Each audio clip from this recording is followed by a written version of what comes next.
presentation. So a company introduction is that Coca-Cola has a beverage portfolio of over 200 brands and thousands of beverages globally. They employ 700,000 people worldwide, and sustainability is a large purpose of ours, with a program that we call Refresh the World and Make a Difference. Coca-Cola was birthed at a soda fountain in downtown Atlanta in 1886, and 200 plus bottling partners across 950 production facilities.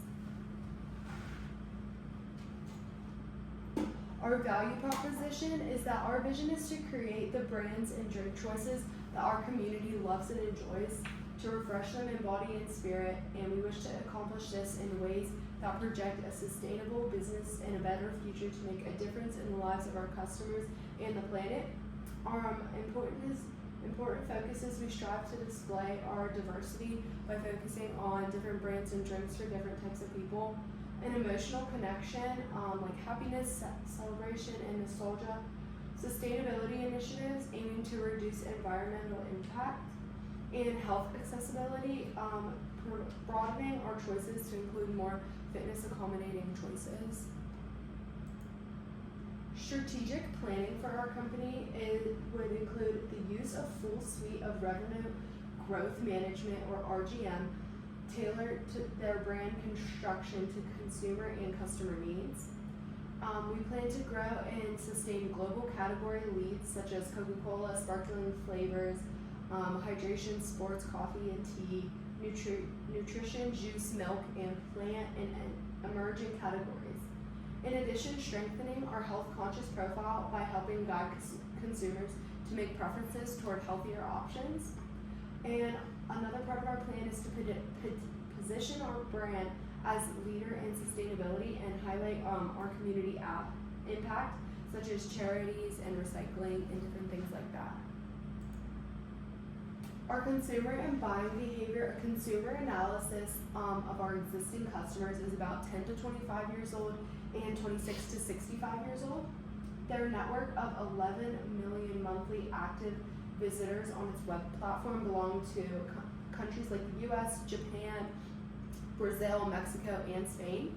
Our customers' needs and preferences, our needs, demands, and preferences for the customer market are the desire for their drink and boosting their energy. Those are just some of the reasons that our customers buy. And then the company maintains an image status of youth, energy, excitement, and party, and shows that Coke is in need and in the demand of when people want to have fun or have parties or celebrations. Our buyer persona is the average age is about 18 to 65 years old, both genders, lower to higher income and social status, any education, and interest in soft drinks, snacks, and energy drinks. So obviously we have a wide variety of personas. I feel like everybody's had a Coke before.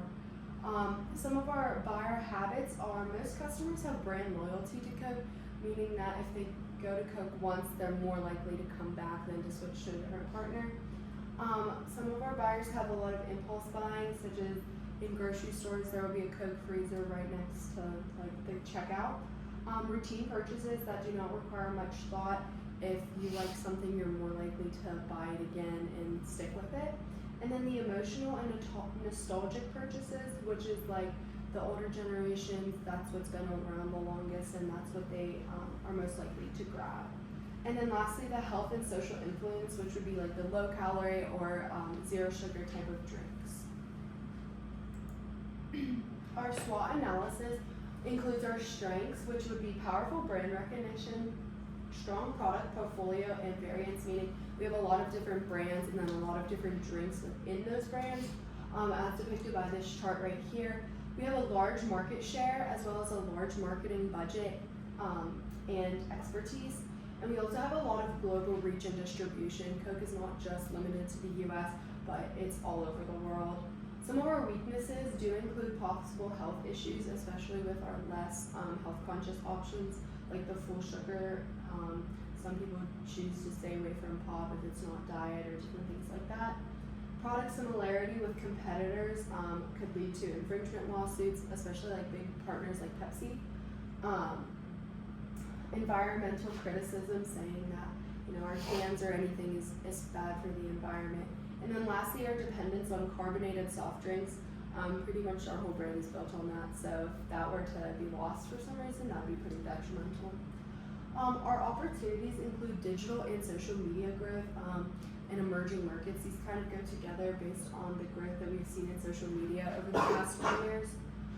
Adding a healthier market and more functional beverage market, again tailoring back to those health needs.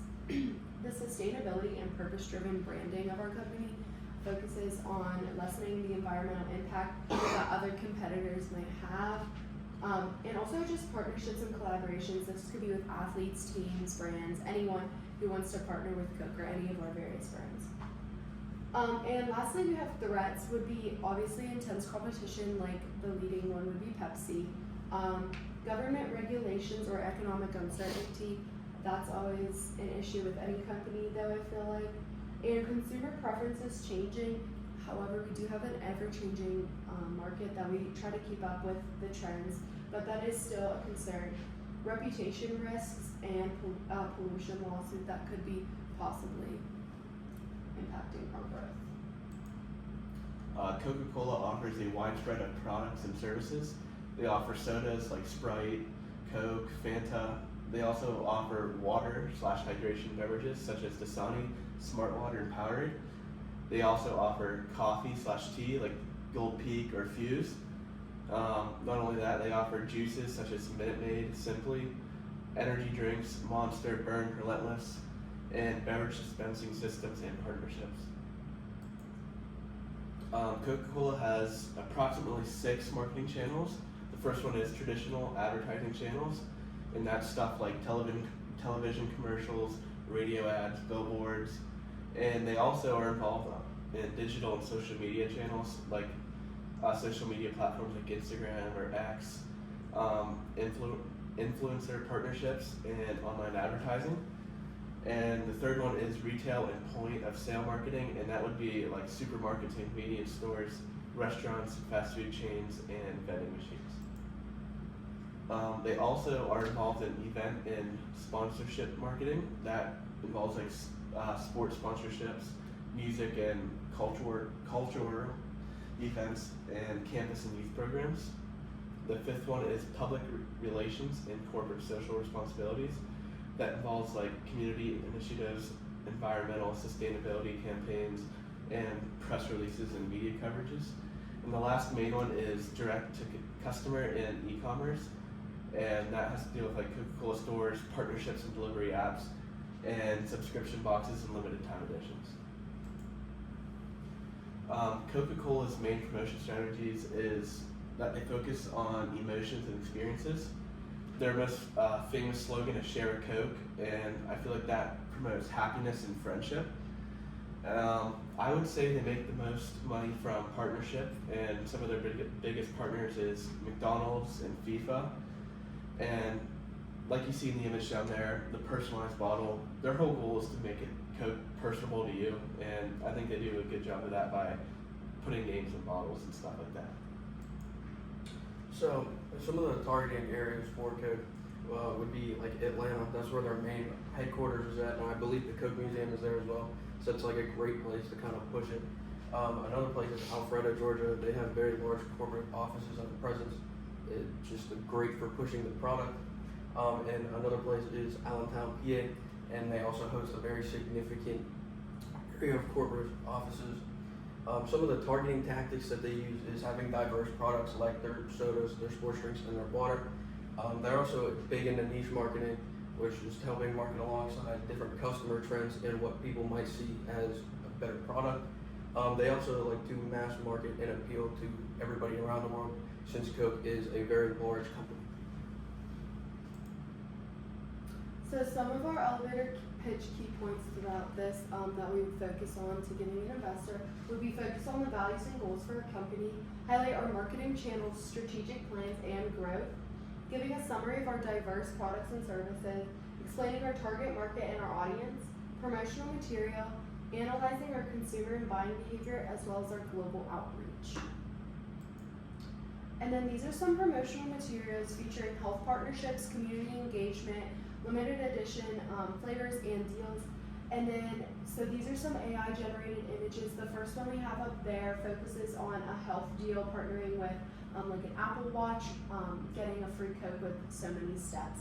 And then a taste the sound where that's just what AI came up with about like relating Coke back to music.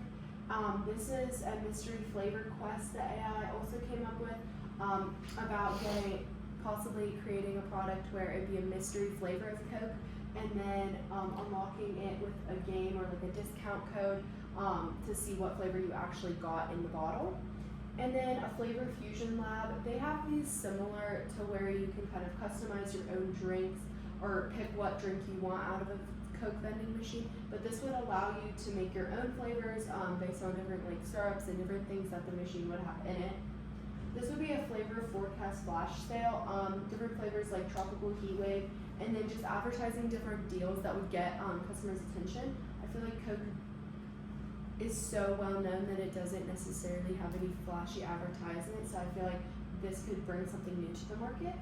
And then lastly, we'd have a global refresh of Taste the World, so different cultures would maybe have each in a Coke can, and I feel like that would bring a lot of different people into Coke and recognizing that brand diversity.